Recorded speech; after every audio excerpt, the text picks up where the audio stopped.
Hello, and thank you for joining us for our first episode of the Inside ODOT podcast, hosted by ODOT Communications. I'm Liz McIntyre, Public Affairs Specialist with the Delivery and Operations Division Communications team, and I will be your host for today's episode.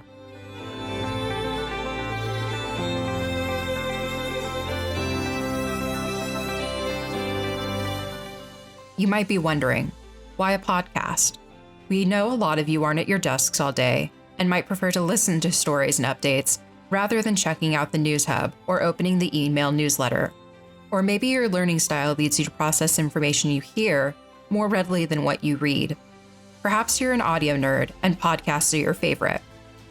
We're hoping to give you another way to connect with your colleagues and learn about the latest happenings at ODOT. Whatever your reason for joining us, you can expect to hear the latest news headlines, director's messages, what your colleagues across the agency are working on, and conversations about issues that affect you. As a member of the ODOT team, as a state employee, and as a person using Oregon's transportation system. You'll find show notes on the dash, and you can always reach out to us at the Inside ODOT mailbox with feedback or ideas for future episodes. In this episode, you'll hear upcoming events, a segment from our ODOT Origins video series, and an interview with Lindsay Baker on the governor transition and the legislative landscape. Welcome, and let's get started.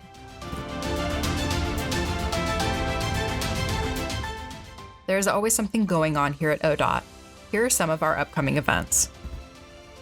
The next Oregon Transportation Commission meeting is Thursday, March 9th in the Gail Achterman Conference Room in the Transportation Building in Salem.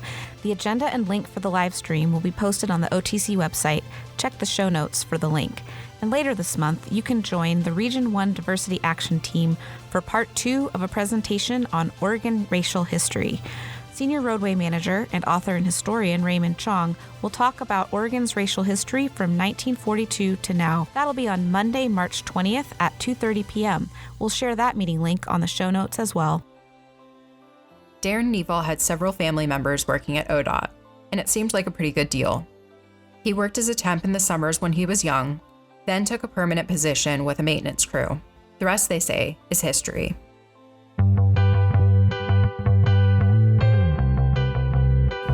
Darrin Neavoll, Region 3 Manager. My family's worked for the agency, and so that got me interested in the job. And I worked temporary for a few summers and then got hired on the maintenance crew. Got lucky enough to be the maintenance manager, and then in '07 became the district manager, and then just a couple months ago got the Region 3 manager position. So Region 3 is the longest stretch of I-5. It covers one of the highest mountain passes at Diamond Lake, Crater Lake area, and covers a huge amount of 101 down to the California border. I've worked 32 years for the agency. I was happy working out in the field with the crew and just worked hard though through the years and continued to get opportunities. I hope it's inspiring. I hope folks think that they can do that same thing. What's kept me here is definitely the people. Region 3 has a culture of working together, solving problems, getting things done. I just love that. That drives me.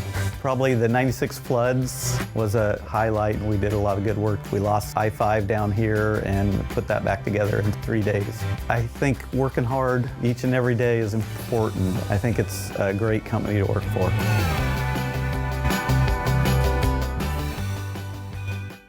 With recent transitions in the governor's office, we spoke with Lindsay Baker, Assistant Director for Government and External Relations, to learn more about the 2023 legislative session.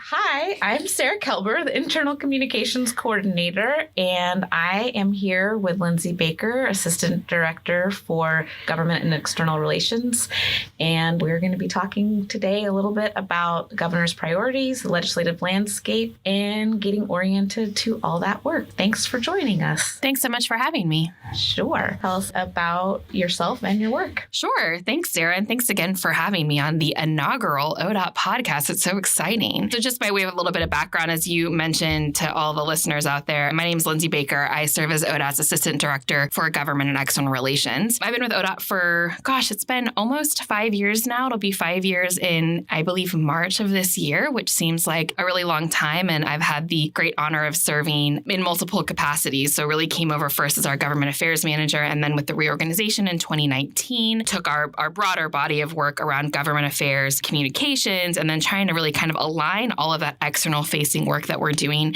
at the agency. One of the roles that I serve here is really being kind of our primary touch point for the Oregon legislature. So, right, this is the legislative branch of the state government. They adopt and approve all the agency budgets. They pass laws. And then really as the executive branch, it's our role to sort of implement and, as the name suggests, execute on all of those directives and priorities. So really me and my government affairs team functions kind of, again, as that primary touch point, working with the members of the legislature, stakeholder organizations on adopting and crafting policies to really support the outcomes of our state and really make sure, at least in our circumstance, that we are supporting the state's multimodal transportation system that supports Oregonians across the state. So we work with them really closely, providing advice, recommendation, feedback, insight in how we do our work, how we deliver our programs, how we build our projects, and all of the pieces that go into that, of course, underlying, which is our budgetary work as well. So I am really honored and privileged to be able to continue to serve in that capacity and really enjoy the work and really look forward to talking more about that today. With Governor Kotek starting her term, what have we learned about her priorities so far? Yeah, I think Governor Kotek coming into the governor's office under her new administration, we've learned a lot about her priorities and maybe importantly, how specific her priorities are. So I think as many folks maybe even were tracking and paying attention going back to last summer as she was on the campaign trail, really identifying housing and homelessness, behavioral health and addiction, and education as kind of her top 3 priorities to support the future of our state. Governor Kotek is firmly in office and working on her budget agenda and her legislative agenda come this session. Can you talk a little bit about how those priorities affect ODOT's priorities or might intersect? So I think one of the interesting things, and I always say this, and I've heard this from other ODOT folks as well, is all roads kind of lead back to ODOT in some capacity, right? So the work that we do, building, maintaining, and ensuring a safe multimodal transportation system is one of the sort of backbone pieces, for lack of a better term, for our entire state, for the communities across the state, for the industry, the businesses, our sort of economic generators across the state, and really is what makes our state a wonderful place to live. And so as we think about governor's priorities around housing and homelessness, around behavioral and mental health, and really around education, we think about how do those foundational systems really support our state's prosperity and make it a great place to be. I think about how the transportation system is sort of an extension of that, really thinking about how our work is critical and foundational to the prosperity of the future of Oregon. Governor Kotek called out customer service in her inaugural address and her first message to state workers. How are we preparing to meet this moment? Yeah, that's a great question. I think in many ways, our organization has been preparing to meet this moment for the history of our organization. I think at the end of the day, ODOT is a public agency. We serve and we exist to serve Oregonians across the state. So I think about our DMV front counters. I think about the folks in our Commerce and Compliance Division writing permits. I think about our maintenance workers that are really on the front lines every single day. All of those and every single person at ODOT is providing customer service, whether it's directly, so those roles and functions and spaces I just mentioned, or the folks that support all of those pieces of our agency. One of the things that I've heard a lot about, and I think our governor and the governor's administration is really focused on, is ensuring that agencies are supported, are resourced, are able to continue to provide those highest levels of customer service. Certainly, what can we do at ODOT to become more efficient? What can we do to make sure that we are providing equitable service to every single person in every single community and every single industry in the state of Oregon? What can we do to provide equal and equitable support to every Oregonian, every community across the state? And how are we set up to make sure that we can actually deliver on those commitments? So I think the governor, and again, the governor's office has really been focused on providing that level of support to agencies, certainly not ODOT exclusively or specifically, but really looking at how does state government serve its core critical mission and functions. And again, as we think about our core critical mission, it is to maintain a safe and modern transportation system and making sure that we are serving communities across the state. With legislative session getting started amid a lot of change, can you give us the lay of the land? The lay of the land is constantly shifting. So, I've been working in and around the legislature for a number of years now, and I have never seen the amount of turnover in terms of the 90 members of the legislature that we have going into this session. So just by way of sort of zoom out, we've got 90 members of the legislature, 38 members of the state Senate, 60 members of the state House of Representatives. We had about a 50% turnover. So another way to say that is about 50% of the members that are in office right now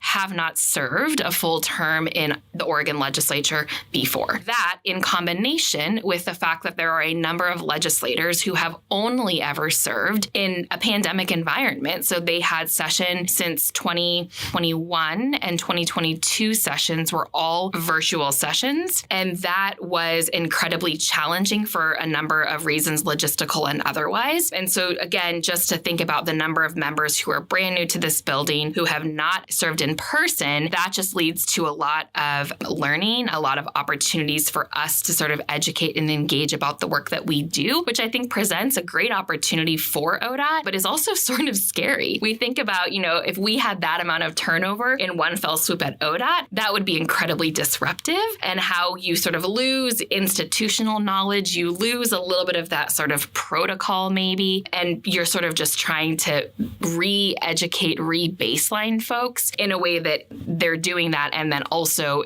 it's not just for our agency, right? That's the piece that's also important is folks are coming newly into the legislature, and every single one of Oregon's agencies and every single one of Oregon's businesses, communities, local governments, whatever the group is that are sort of vying for time, vying for attention, and really wanting to make sure that their priorities are clearly understood by the legislature. So that turnover has been pretty significant, but again, is a great opportunity for us to talk about the great work that we do here and ways in which we can best partner with the legislature and seek their support for the work and the programs that we are doing. As session gets started, how does that change the day-to-day of your work and the rest of the leadership teams? As I've been helping out with government relations a little bit the last couple of weeks, I've definitely seen up close it's a lot different than I maybe envisioned, and very busy and very responsive to a lot of different factors at the same time. So can you tell us a little bit about what that's like for you? Yeah, it's a great observation. It's so interesting to hear you say that, Sarah, as someone who's coming in with a level of familiarity, but not really an up close sort of proximity to the work that we've done historically, to hear you talk about that pace and that, what I often describe as a managed chaos situation that is really indicative of being in the middle of a legislative session. So I always say that our jobs across the agency, everyone's jobs are difficult. Everyone has a really big job and a really big responsibility. And for some of us, that job changes a lot come legislative session. So it's all of the things that you are already doing. And now it's maybe between 50 and 100% more in terms of just kind of day to day, right? Whether that is getting phone calls from legislators, getting phone calls from lobbyists, getting prepared to give presentations to different committees, seeing some bills and trying to give constructive and useful feedback on ideas that legislators might have. And then, as I sort of alluded to a little bit earlier, just sort of trying to do some relationship building, right? One of the things that we see is so critical in working with the legislature, working with stakeholder organizations, is having a level of trust and credibility that kind of underpins the relationship that you have, that makes folks understand that we as an agency are a valued partner and a valued and trusted resource, in a way that they will bring ideas, have a brainstorming session. Those types of efforts and that type of engagement is incredibly valuable. And again, all of these pieces that in a regular sort of non-session environment, everyone's got a full-time job. Many of us have a full-time and a half job. And then during session, it's all of that and more. So we try to sort of prioritize. We try to rely heavily on all of the subject matter experts across the agency who can really help us fill in gaps, understand at a deeper level, and I think importantly, then be able to translate that in a way that is accessible to legislators, accessible to people who don't spend their time thinking about transportation policy all day long. So I think that's really incumbent upon leadership, is to how do we understand with a level of intimacy and with a deep understanding the work that we're doing and the work that all of our teams are doing, and then how do we digest that, synthesize that, and make that clear to the folks that we're talking to who maybe don't have any sense at all of what we're doing. follow up on that a little bit, as somebody who likes to be super prepared and know everything about everything before I have to talk about it and even wants to fact check my jokes, I'm curious how you prepare to be able to understand and digest and be able to talk about the huge variety of things we do at ODOT at a moment's notice sometimes. I think it's relying heavily on our teams who are, again, well-connected, well-versed, have long-standing understanding and experience in the work that they're doing. It's trusting that folks are aware of these kind of broader context pieces that we're working on and what that big universe is of things going on in the transportation space, in the legislature, across state government. And then, the other piece I would say is I have to be very comfortable in saying, I don't know, and I can get back to you. And I think one of the things I've seen my colleagues, not ODOT colleagues, but, across the legislature and other agencies is we sometimes fall victim to wanting to be the one who knows and then saying maybe the wrong thing. And so I think just being able to kind of take stock, take a beat and say, that's a great question, I can follow up with you, and then actually doing the follow-up. And, as I mentioned earlier, one of the pieces that is so critical to working with the legislature and working with policymakers is having a trusting and credible relationship that they can see you, and in this case, me, as a valued advisor and a valued resource and a trusted resource. And so by saying, I'm not sure, but I'll follow up with you, or by having a general sense of kind of what are the goings on, the sort of big muscle movements of the organization and who are the experts to tap into, that helps really to be able to kind of connect those dots and then be able to speak at perhaps a conversational level with legislators, depending on whatever direction they might want to go.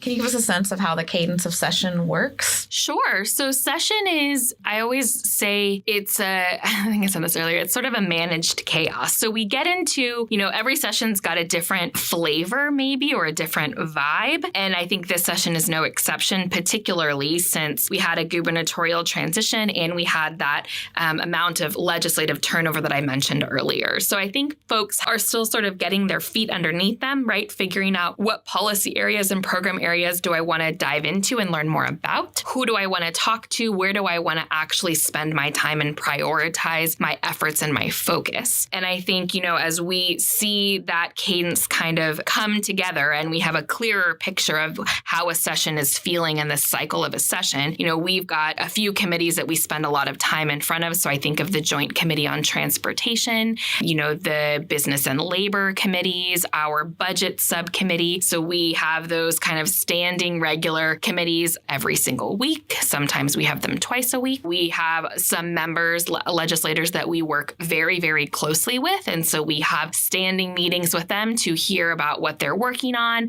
for us to give an opportunity to talk about what we'd like to see out of session potentially, how a bill might impact us, what the, resourcing need would be if something were to pass, those types of things. So we have a lot of time spent just in conversation, getting to know people and really wanting to assert our priorities, wanting to assert our position and sort of our legislative agenda. One of the things I think that's relatively unique to this session as it relates to ODOT and the transportation program and policy area is a lot of the conversations that we're having around structural revenue reform. We've all seen and we've all heard Travis Brower talk about our budget health and what we're doing to maintain a level of sufficient and reliable funding. We think about gas tax declining, going to a road use charge system, having a toll program come online in the Portland metro region, needing to fund an interstate bridge replacement. All of these things tracing back to how are we able to resource and support the work that our organization does and what Oregonians rely on our ability to do. And so one of the pieces that we've been spending a lot of time this session talking to legislators about is what does that structural revenue system look like? Might it be sort of a paradigm shift away from the gas tax fund our system? What are the options on the table? And if we don't have any action from the legislature, what consequences might there be if that's the case? So we've really been working closely to make sure that that full picture is presented, that we are, we're advocating for action and we are putting every single option on the table, that the legislature can make a fully informed choice and decision about how we want to support our future and modern modern transportation system.